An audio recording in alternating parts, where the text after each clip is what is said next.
Hello everyone and welcome to our final broadcast as part of our How Green is Scotland investigation. Over the course of this week, we've been showcasing a joint investigation between the Herald and the Ferret. My name is Jack Aitchison and I'm the live editor at the Herald.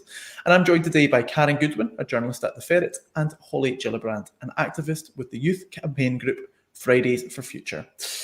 Now, with all eyes on Glasgow ahead of COP26, we've been answering some of the burning questions in Scotland's climate fight, from the dangerous levels of air pollution to Scotland's biggest polluting companies and the fact that the Scottish Government is failing to meet key climate targets. We left no stone unturned in our deep dive into the pressing issues linked to the climate crisis. The full investigation, which has been running all this week, is available in print today, it's our last day, or online for Herald subscribers who can take up a £2 for 2-month offer at heraldscotland.com/subscribe.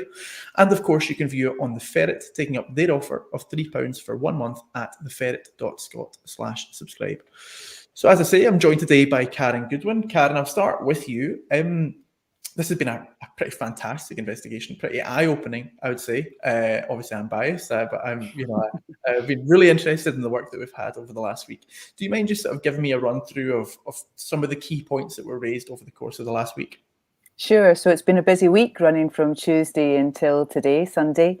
And we've been looking at, we started off with some of Scotland's biggest polluters with the leaked data from SEPA, 400 sites across Scotland performing poorly. They included some really kind of iconic kind of names, I suppose.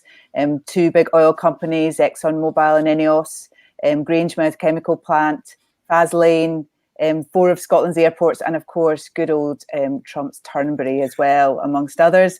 We've had a good look at pollution, and we've looked at rivers and lochs, again, about 400 there, unsatisfactory or kind of in poor condition, and that's about twice the number as the previous data in 2018. There was some changes in monitoring, and so that in some way could be a positive that we're seeing some better monitoring there, but still some significant problems. Air pollution, which of course, as we know, had fallen dramatically during the lockdown in 2020, really shooting back up again. In fact, a third of streets, when you look at the particle matter 10 reading, that's those small particles that can be really kind of concerning for human health as well as the planet. A third of streets had increased in those measures since pre-pandemic. So that was a worry that health professionals particularly were raising, as well as environmental groups.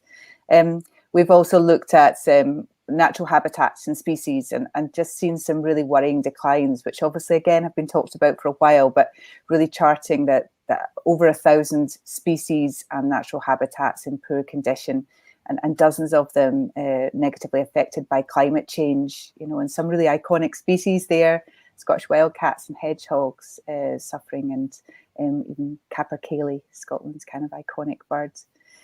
So there's been lots of things. And as you said there, also taking a look yesterday at the net zero targets, which... I guess the story from yesterday, those targets were a bit of an eye-opener for some people. I think it's easy to have this sort of outward-looking view that maybe Scotland is doing quite well. We always try to come across quite positive. We now have green ministers within the Scottish Government, but maybe we're just not doing as quite as well as it seems. What were the findings yesterday? I suppose it does show the challenge, and Scotland has set these really ambitious targets, and to become net zero by 2045, or 5 years earlier than the UK government had promised.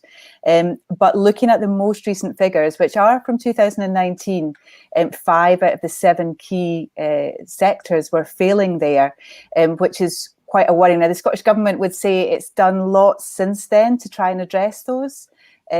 But it does show that there's really a lot of work to be done. And the 2 that weren't failing, the ones that were failing, included residential waste management, industry, transport. The ones that were not failing, electricity and agriculture. I mean, some campaigners were telling us in yesterday's report that was because those particular targets weren't particularly ambitious. So definitely a lot more to be done, and we just wanted to really focus minds, I guess, ahead of COP26. Absolutely. It's global action that's needed, but it's needed here in Scotland too. Indeed, indeed. Karin, I'll hold you there because I'm going to speak to Holly in a minute. Before I do, I just want to thank everyone who's watching. Just a reminder, you can view this. We're live right now on Twitter, Facebook, YouTube, and that's across both the Herald and the Ferret. And for those of you who are just tuning in right now, we're discussing the week-long major investigation ran between the Herald and the Ferret, taking a look at how green is Scotland. I've mentioned it before, I mentioned it several times. It is my job to do this plug, but it is running online for subscribers only on in the Herald, I should say. And to become a subscriber, you can take up a £2 for 2-month offer at heraldscotland.com/subscribe. And you can also view it on the Ferret, of course, taking up their offer of £3 for 1 month at theferret.scot/subscribe. Now, I'm moving on to Holly, a young face here to help us out and to talk about the visions for Scotland, what's next for Scotland. And Holly, you were one of the people listed in today's 26 Voices for COP26. I guess, first of all, could I ask you just to sort of introduce yourself and tell me a bit about the campaigning background? I know you're part of a campaign group, so what's the background there? So I'm involved with Fridays for Future Scotland, which is it's the Scottish Youth School Strike group. And I've been involved with them since about March 2019 when they were first set up. So I've been doing work with them for about 2 years, and I'm also involved with a couple of rewilding groups because I'm quite interested in rewilding as, a solution to both climate breakdown and ecological breakdown, and, just all the positive benefits of that. So I'm involved with Heal Rewilding and Scotland Big Picture. I've just been doing bits and pieces over the last couple of years now. So I've been doing writing for my local paper and just following what I'm interested in and trying to just help in whatever way I can. Brilliant. And I guess you're saying this is such a key interest to you. And as someone so young and with all this ahead of you, and it is about a huge core argument is it's about for young people, it's your future. Why is this so important to you, this climate fight? Yeah, obviously because it will be affecting my generation the most, and I guess because when I got involved, I was really into nature for most of my life. It was just something that was a part of me and just my day-to-day life. But I don't think, especially at this point in time, you can't love nature without getting involved in, the climate movement, because this is going to affect all of our lives in one way or another. And I mean, it's already affecting people in the global south now. So it's just our responsibility to get involved and to do what you can. Absolutely.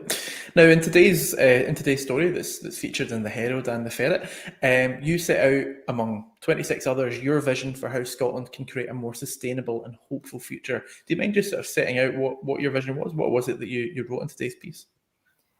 Yeah, so I was talking about, we talk about all these different solutions to the climate and ecological crisis. So rewilding, a just green transition, fossil fuel divestment. And, we talk about all of these individual solutions when I think we need to start viewing the climate and ecological crisis as a systemic problem.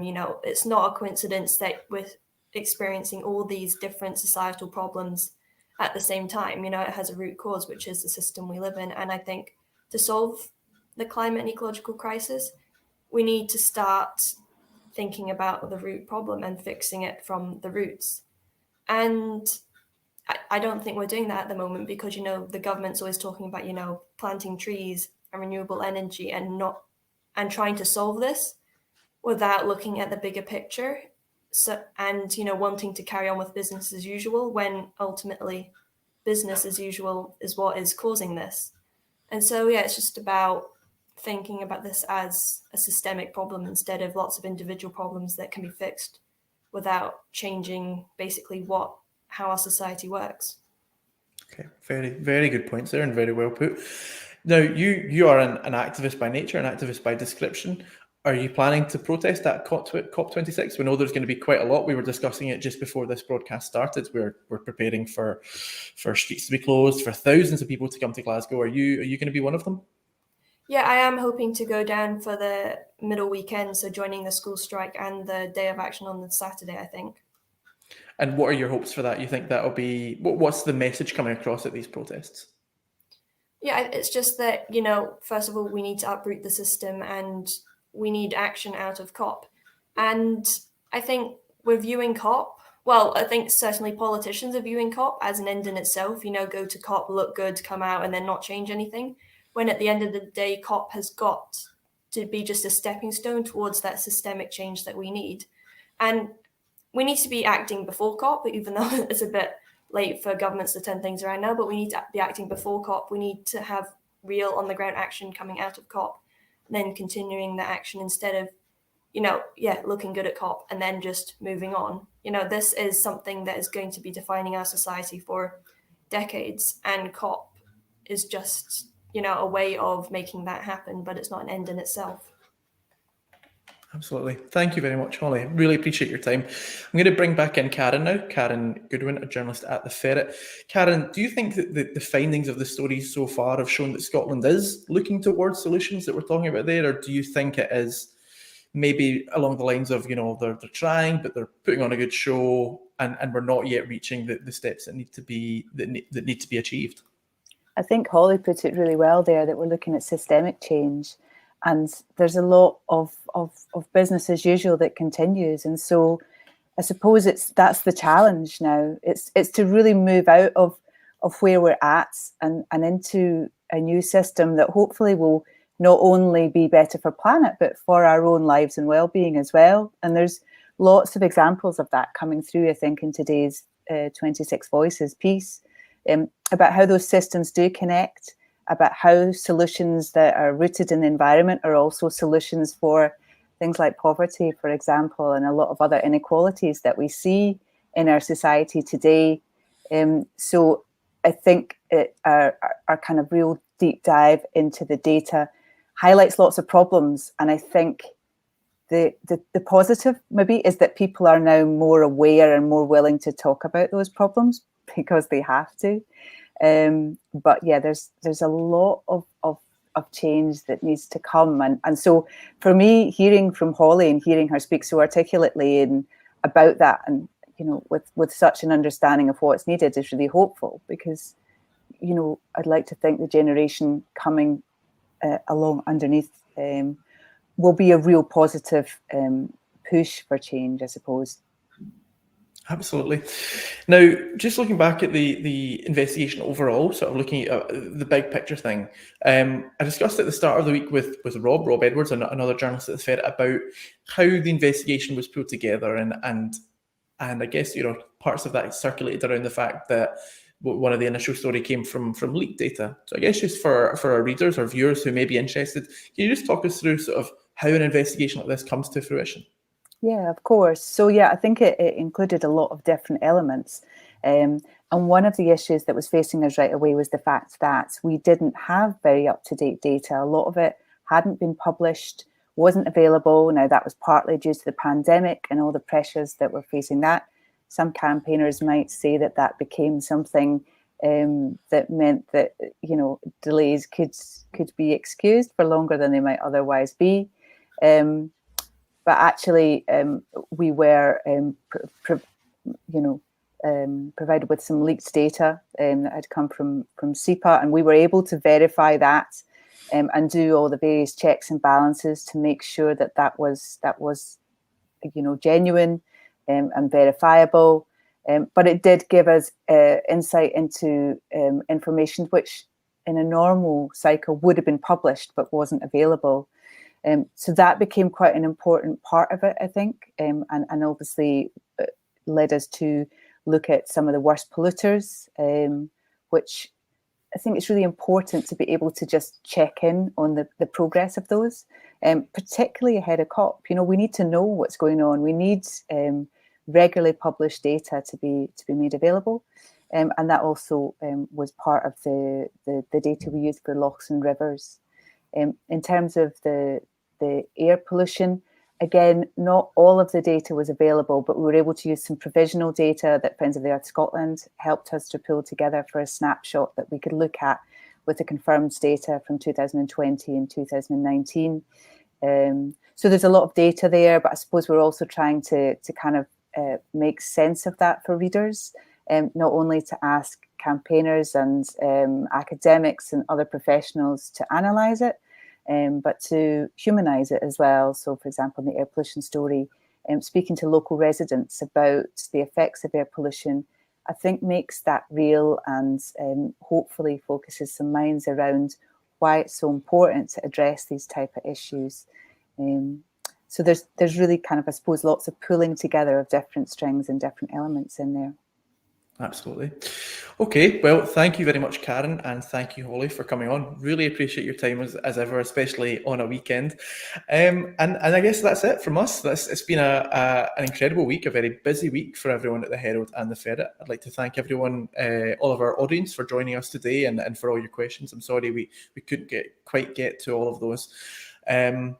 But that has been How Green is Scotland. That's been our investigation. I would give a final plug that is available online for Herald subscribers for £2 for 2 months, taking up a subscription at heraldscotland.com/subscribe. And of course, you can view it on the Ferret as well, taking up their offer of £3 for 1 month at theferret.scot/subscribe. Thanks again for watching. Thank you, Karin. Thank you, Holly. And I hope you have a nice weekend. Thanks, guys.